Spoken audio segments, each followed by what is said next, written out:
This is a story about destiny. What is a fortunate life for a woman, and what is a cursed one? At age 6, she became the empress of a mighty empire. Is that not good fortune? At age 8, her father and his entire clan were executed. Is that not a bitter fate? For over 40 years during the empire's golden age, she was the most powerful woman in the land. Is that not good fortune? But from the age of 15, she lived in solitude within the deep palace, growing old with no children and no family. Is that not a bitter fate? Today we tell the story of this woman of singular destiny. She was the youngest empress in Chinese history, the youngest Empress Dowager, and the youngest Grand Empress Dowager, Lady Shangguan. Her life was inextricably linked to 3 infamous conspiracies in the Han imperial court. In 88 BC, Emperor Wu, his reign and his life both entering their final stages, finally came to a reckoning. He not only halted his endless wars to let the empire heal, but also investigated the false accusations against his late crown prince. The truth came out. The men who had framed the prince were exterminated, and the ministers involved were purged. Under this immense pressure, a court attendant named Heluo decided to risk everything. Along with his 2 brothers, he plotted to assassinate the emperor. Just as the dagger was drawn, another attendant, a Xiongnu man named Jin Midi, threw himself at the assassin, pinning him down. Moments later, the emperor's loyal commanders, Huo Guang and Shangguan Jie, arrived with the palace guard and crushed the rebellion. In that very same year, Lady Shangguan was born. Her paternal grandfather was Shangguan Jie.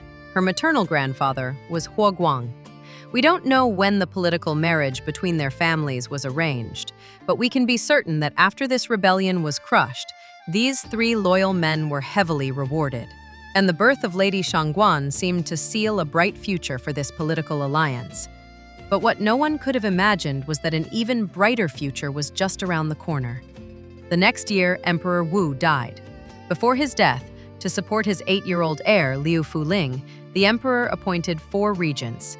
Apart from the imperial censor, the other 3 names we have just mentioned, the new Grand Marshal, Huo Guang, the chariot and cavalry general, Jin Midi, and the left general, Shangguan Jie. This was the opening scene of Lady Shangguan's life.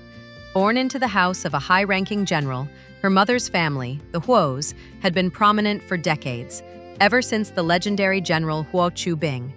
And before she had even turned 1, both her grandfathers had become regents of the empire. Of the 4 most powerful men in the land, half belonged to her family. Could there be a brighter future than this? Of course. In 83 BC, through the tireless and secret maneuvering of her father and grandfather, and with the tacit, feigned reluctance of her other grandfather, the not yet 6-year-old Lady Shangguan entered the palace and married the 12-year-old Emperor Zhao. First, she was made a high-ranking consort. Then, she was made empress.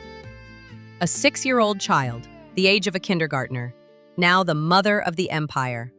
With the empress's coronation, the joy of the Shangguan and Huo clans became the most visible political theme in the empire. The empress's father was ennobled as a marquis and promoted to general. He was known to leave the palace drunk, boasting to everyone he met, "I was drinking with my son-in-law, the emperor, today." What a life! Her more pragmatic grandfather, Huo Guang, had already arranged for the other palace ladies to wear more conservative, even desexualized clothing, to ensure that the empress would have the emperor's exclusive favor and bear a son. Could there be a brighter future than this? No. From a personal perspective, the wheel of Lady Shangguan's fortune seemed to turn at that moment and never looked back. Just over 3 years later, in 80 BC, a catastrophe annihilated the Shangguan family. The former allies, now bitter rivals over Huo Guang's consolidation of power, turned on each other. Shangguan Jie and another regent, Sang Hongyang, accused Huo Guang of treason. They planned to depose the young emperor, perhaps to install another prince, or even to make Shangguan Jie emperor himself. The coup failed. The Shangguan clan was exterminated. The 8-year-old empress, being too young to have been involved and being Huo Guang's own granddaughter, was spared. This little girl continued to rule over the imperial harem. But from that day on, Lady Shangguan had no father and no paternal family. Her mother, Huo Guang's eldest daughter, had likely died around the time of her coronation. Her maternal grandmother, Huo Guang's first wife, had probably passed away even earlier. So, in a very real sense, by 80 BC, the 8-year-old Empress Shangguan was already an orphan. At this point, a thought arises. What if the Shangguan clan had won the coup? What would the Empress's fate have been? Would her mother's family, the Huo Clan, have been exterminated? And would she, the Empress, have been implicated? The histories, in fact, provide an answer, though it is too cruel to look at directly. Someone had asked her father, the man who was so delighted to drink with his imperial son-in-law, "What will you do about the Empress?" His reply was chilling. Does a hunting dog care about a rabbit in the field? Besides, how can we rely on the wealth and status we gained through her? If the emperor's heart changes one day, we won't even be able to live as commoners. This is a once-in-a-lifetime chance. If we don't seize it now, when will we? Of course, according to the records, her father was not a good man, and these words were far from the worst of his deeds. In comparison, Huo Guang treated his granddaughter with some measure of care. But that care was likely born more from pragmatism than affection. After all, his status as an in-law of the emperor was the very foundation of his power. A few years later, the frail Emperor Zhao died, still without an heir. The youngest empress in Chinese history became the youngest Empress Dowager. She was 15 years old. With the throne empty, Huo Guang chose a grandson of Emperor Wu, the nearly 20-year-old Prince of Chang'an, Liu He, to succeed. But perhaps Liu He was truly unfit to rule, or perhaps Huo Guang found this young hothead too difficult to control. In any case, 27 days later, Huo Guang convened a council of officials, then went to the Changle Palace to report to the 15-year-old Empress Dowager. Finally, in her name, he deposed Liu He and sent him back to his provincial kingdom. The histories record that when the edict was read to Liu He, the court was assembled in full. The Empress Dowager Shangguan was dressed in her full regalia, adorned with pearls and jade, sitting on a throne within a grand tent, surrounded by armed guards. With this overwhelming display of power, she forced Liu He to accept his abdication. This is one of the only detailed descriptions of Lady Shangguan in the historical records. Shortly after, Huo Guang's carefully chosen replacement, Liu Bingyi, was brought from the streets of Chang'an to the Weiyang Palace to become the new emperor. All of this, naturally, required the approval of the Empress Dowager Shangguan. The histories do not record what the ceremony was like, or if Shangguan and Liu Bingyi ever spoke. But we can be certain of one thing. She would have known his story. She would have known that he was the sole survivor of the executed Crown Prince Liu Ju's family. She would have known that he, like her, was a true orphan. In terms of seniority, Liu Bingyi was the great-grandson of Emperor Wu. As the daughter-in-law of Emperor Wu, Lady Shangguan was technically his grandmother. But because Liu Bingyi was an orphan, Huo Guang had him officially adopted as the son of the late Emperor Zhao. So, during Emperor Xuan's reign, Lady Shangguan remained the Empress Dowager, his mother in name. He was 17 years old. Soon, the 15-year-old Empress Dowager had a daughter-in-law nearly her own age, Emperor Xuan's commoner empress, Xu Pingjun. The histories describe this empress of humble origins as unpretentious and frugal, but she insisted on visiting the Empress Dowager in the Changle Palace every 5 days, personally serving her food, treating her with the same reverence a commoner would show her real mother-in-law. The histories do not record if the young dowager, who had entered the palace at age 6, would have curiously asked Empress Xu about the interesting sights and sounds of the city. They do not record if the sensitive and kind Empress Xu would have shed a tear upon hearing the dowager's stories. And they certainly do not record if these were the rare moments of joy in Lady Shangguan's long life in the harem. After all, with 2 girls under the age of 16 together, there were so many words and so many possibilities. However, a mere 3 years later, Empress Xu was poisoned. At the time, The Empress Dowager Shangguan did not know that the poisoners were from her own maternal family, the all-powerful Huo Clan. The Empress was replaced. The new Empress was the Dowager's own young aunt, Huo Guang's youngest daughter, Huo Chengjun. The histories describe a scene of starkly different style. The new Empress arrived at the Changle Palace with a massive entourage of carriages and attendants to serve the Dowager and show her filial piety. The Empress Dowager was described as always standing on ceremony, timid and ill at ease, and treating her with respectful politeness. She dared not act like a dowager in front of her own aunt. And then, after a brief visit, Empress Huo would leave with her grand entourage, leaving behind extravagant gifts worth thousands. The contrast with Empress Shu's time was as different as heaven and earth. No one knows if the Empress Dowager was unhappy, or if she saw in her young aunt's arrogance a reflection of her own father and grandfather's fate. The only thing we know is that a few years later, after Huo Guang's death, when the emperor was preparing to purge the Huo clan for the murder of Empress Shu, the family, cornered and desperate, plotted a rebellion. A key part of their plan was to use the authority of the Empress Dowager and the Empress to lure loyal ministers to their deaths in the Changle Palace, and then, just as they had done with the Prince of Chang'e, have the Empress Dowager Shangguan issue an edict deposing Emperor Xuan. The history says they plotted to have the Empress Dowager order. This implies that Lady Shangguan did not consent and may not have even known of their intentions. But regardless of the details, the plot was exposed. The Huo clan was exterminated. Empress Huo was deposed and later committed suicide.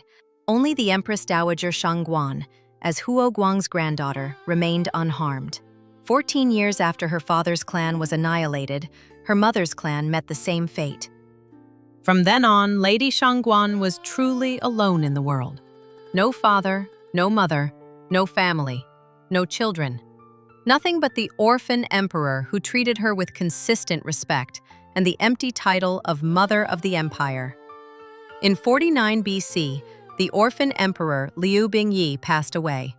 The orphan dowager, Lady Shangguan, was elevated to the rank of Grand Empress Dowager by the succeeding emperor. 12 years later, she died in the Changle Palace at the age of 52. The historical records about her seem to end abruptly after the fall of the Huo clan, leaving only a few words. Died in the second year of the Jianzhou era, buried with her husband in the Pingling Mausoleum. Here, we must explain the meaning behind the names of the three most famous palaces of the Han Dynasty: Weiyang, Changle, and Changxin. These names were a kind of imperial prayer, powerful aspirations woven into the very architecture of power. Weiyang means never-ending, a night that knows no dawn. Changle means endless joy, a happiness that never fades. Changxin means enduring trust, a faith that lasts forever. There are many poems about the sorrows of the Han Palace, but most focus on the tragic figure of Lady Ban and the Palace of Enduring Trust, the Changxin, made famous by her grief. Fortunately for us, we still have the great poet Meng Haoran and his poem Changle Palace. 行程就来称窈窕，汉家更衣应不少。红粉邀君在何处？青楼苦夜长难晓。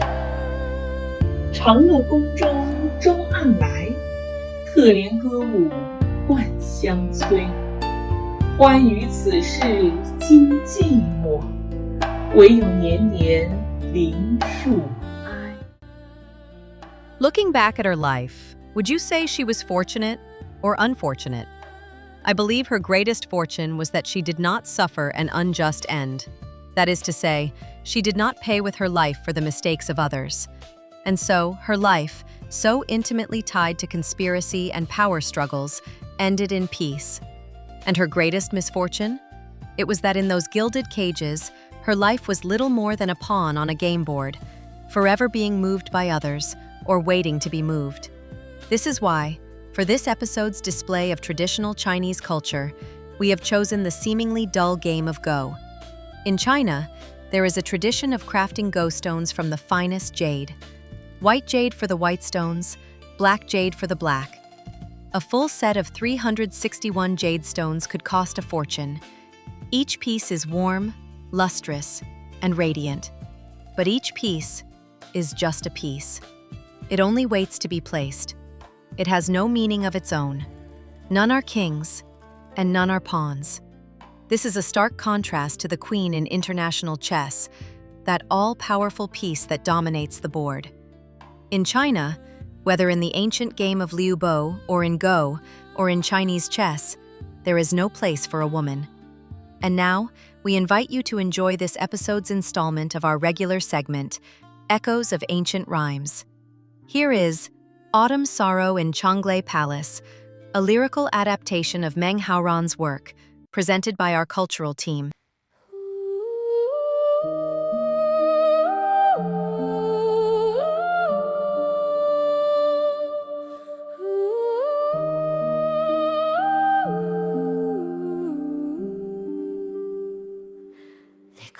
This place, the halls of endless joy,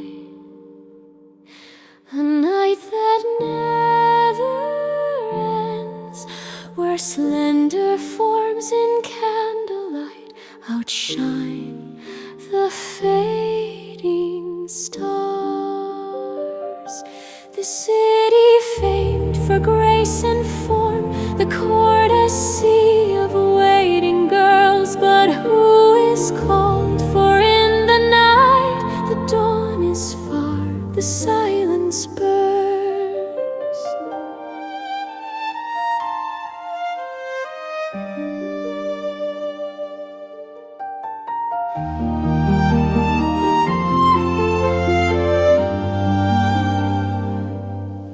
They say the distant bells that chime are secrets urging on the time, and ceaseless songs will always break a lonely beauty's fate.